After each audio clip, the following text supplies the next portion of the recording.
Finally ನಾನು examination ಸೆಂಟರ್ಗೆ ಬಂದು ಮುಟ್ಟಿದ್ದೆ. Hello guys, welcome back to my YouTube channel. ಇವತ್ತು ನಾನು ನಮ್ಮ ಊರಿನ ದೇವಸ್ಥಾನಕ್ಕೆ ಹೋಗುತ್ತಿದ್ದೇನೆ. ಯಾಕಪ್ಪ ಅಂದರೆ ಇವತ್ತು ನಂದು RRB IBPS ಕ್ಲರ್ಕ್ ಎಕ್ಸಾಮ್ ಇದೆಯಲ್ಲ, ಅದಕ್ಕೆ. ಹಾಯ್ ಫ್ರೆಂಡ್ಸ್, ಇವತ್ತು ನಾವು ಬೆಳಗ್ಗೆ ನಾವು ನಮ್ಮ ತೋಟಕ್ಕೆ ಬಂದಿದ್ದೇವೆ. ಇವತ್ತು ತೋಟದಲ್ಲಿ ಸ್ವಲ್ಪ ಜನ ನಮ್ಮ ಆಡ ಬಿಟ್ಟಿದ್ದಾರೆ. ಮತ್ತು ಇಲ್ಲಿ ತೋಟದಲ್ಲಿ ನಮ್ಮ ಕಬ್ಬು ಇದೆ. ಕಬ್ಬಿನಲ್ಲಿ ಆಡ ಬಿಟ್ಟಿದ್ದಾರೆ. ಇದು ನಮ್ಮ ತೋಟ ನೋಡಿ ಫ್ರೆಂಡ್ಸ್, ಎಷ್ಟು ವಿಸ್ತಾರವಾಗಿದೆ. ಇವತ್ತು ನಾನು ಬೆಳಿಗ್ಗೆ ಸೂರ್ಯ ಉದಯವಾಗುತ್ತಿರುವುದನ್ನು ನೋಡ್ತಾ ಇದ್ದೇನೆ. ಇವತ್ತು ನಂದು ಎಕ್ಸಾಮ್ ಇದೆಯಲ್ಲ, ಆದ ಕಾರಣ ನಾನು ಬೆಳಗಾವಿಗೆ ಹೋಗ್ಬೇಕಂತ ನಾನು ನಮ್ಮ ಊರಿನ ಬಸ್ ಸ್ಟ್ಯಾಂಡಕ್ಕೆ ಬಂದಿದ್ದೆ. ಬಸ್ ಸ್ಟ್ಯಾಂಡಿನಲ್ಲಿ ಜನರನ್ನು ಕಂಡು ನಾನು ಗಾಬರಿಯಾದೆ. ಇಷ್ಟು ಜನರಿರುವ ನಡುವೆ ನನಗೆ ಹೇಗೆ ಬಸ್ ಸಿಗುತ್ತೆ ಎಂಬುದನ್ನು ನೋಡಿ ಬಸ್ ಬಂತು. ಬಸ್ ಹತ್ತಿ ನಾನು ಬೆಳಗಾವಿಗೆ ಹೋಗೋಕ್ಕೆ ಕೂತಿದ್ದೆ. ಪಕ್ಕದಲ್ಲಿ ಅಜ್ಜಿ ಫುಲ್ ನಿದ್ದೆ ಮಾಡುತ್ತಿದ್ದಾಳೆ. ಹಾಗೆ ಮುಂದೆ ನೋಡಿದರೆ ಬಸ್ಸು ಹೋಗ್ತಾ ಇದೆ ಬೆಳಗಾವಿ ಕಡೆ. ನಮ್ಮ ಮನೆಯಲ್ಲಿ ಇವತ್ತು ಗಿರಣಿ ಹಾಕಲಿಕ್ಕೆ ರೆಡಿ ಮಾಡುತ್ತಿರುವ ದಾಸ್ತಾನುಗಳು ಮತ್ತು ಅದರಲ್ಲಿ ಕಲ್ಲ ಮತ್ತು ರೊಟ್ಟಿ ಬೇಯಿಸತಕ್ಕ ನೋಡಿ ಈ ರೀತಿ ಮಾಡ್ಕೊಂಡು ಹೋಗುತ್ತಾರೆ. ಗೆಳೆಯರೆ, ಎಕ್ಸಾಮ್ ಲೈಫ್ನಲ್ಲಿ ಒಂದು ಭಾಗ ಅಷ್ಟೇ, ಅದು ಅಂತಿಮ ಗುರಿ ಅಲ್ಲ. ಫೇಲ್ ಆದರೂ ಮತ್ತೆ ಟ್ರೈ ಮಾಡುತ್ತೇವೆ, ಯಶಸ್ಸು ತಪ್ಪೋದಿಲ್ಲ. ಇವತ್ತು ನಾವು ಎಕ್ಸಾಮ್ ಬರೆಯೋಕ್ಕೆ ಹೋಗುತ್ತಿರುವುದು ಎಕ್ಸಾಮ್ ಫೇಲ್ ಆಗಲಿ ಪಾಸ್ ಆಗಲಿ, ನಮ್ಮ ನಿರಂತರವಾದ ಪ್ರಯತ್ನವನ್ನು ನಾವು ಯಾವತ್ತೂ ಕೈ ಬಿಡಬಾರದು. ಯಾವುದೇ ಸರ್ಕಾರಿ ಹುದ್ದೆಯನ್ನು ನಾವು ಪಡೆದುಕೊಳ್ಳಬೇಕೆಂದರೆ ಅಷ್ಟು ಸರಳವಿರುವುದಿಲ್ಲ.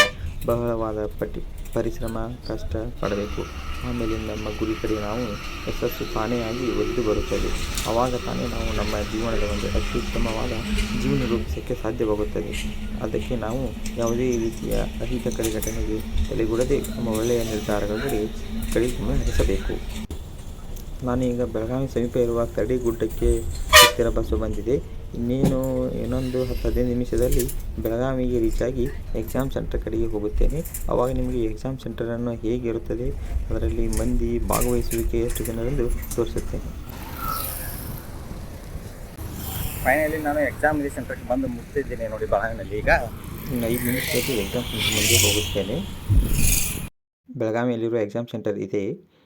ಎಕ್ಸಾಮ್ ಹೇಗೆ ಆಯಿತು ಎಂಬುದನ್ನು ನಾನು ನೆಕ್ಸ್ಟ್ ವಿಡಿಯೋದಲ್ಲಿ ನಿಮಗೆ ತೋರಿಸುತ್ತೇನೆ. ಈಗ ನಾನು ಫೋನ್ ಆಫ್ ಮಾಡುತ್ತೇನೆ. ಇಂಟು ಬೆಳಗಾವಿ ಬಸ್ ಸ್ಟ್ಯಾಂಡಿಂದ ಹತ್ತಿ ಯರಗಟ್ಟಿ ಬಸ್ ಸ್ಟ್ಯಾಂಡ್ ಕಡೆಗೆ ನಾವು ಈಗ ಬಂದಿದ್ದೇವೆ. ಸುಮಾರು ಟೈಮ್ ಈಗ 8:30 ಆಗಿದೆ. ನಾವು ಮುರ್ಕೊಂಡ್ಬಿಟ್ಟಿದ್ದೇವೆ ಬಸ್ನಲ್ಲಿ. ನೋಡಿ ಎಲ್ಲ ಏನಾಗಿದೆ ಯಾರ್ದಾರಂದ ನೋಡಿ. ಬಸ್ನಲ್ಲಿ ಎಷ್ಟು ಜನ ಇದ್ದಾರೆ, ಫುಲ್ ರಶ್ ಇದೆ ಬಸ್ಸು. ಇನ್ನೊಂದು 10 ನಿಮಿಷದಲ್ಲಿ ನಮ್ಮೂರ ಸನಿಹಕ್ಕೆ ಬಂದಿದೆ ಈಗ ಬಸ್ಸು. ಇನ್ನೇನು ನಾವು ಹೋಗಬೇಕು ನಮ್ಮೂರಿಂದ. ಮತ್ತೆ ಒಂದು 10 ಕಿಲೋಮೀಟರ್ ನಡೆದು ನಮ್ಮೂರ ಕಡೆ ಹೋಗಬೇಕು. ಈಗ ತಾನೇ ನಾನು ಮನೆಗೆ ಬಂದು ಫ್ರೆಶ್ ಅಪ್ ಆಗಿದ್ದೇನೆ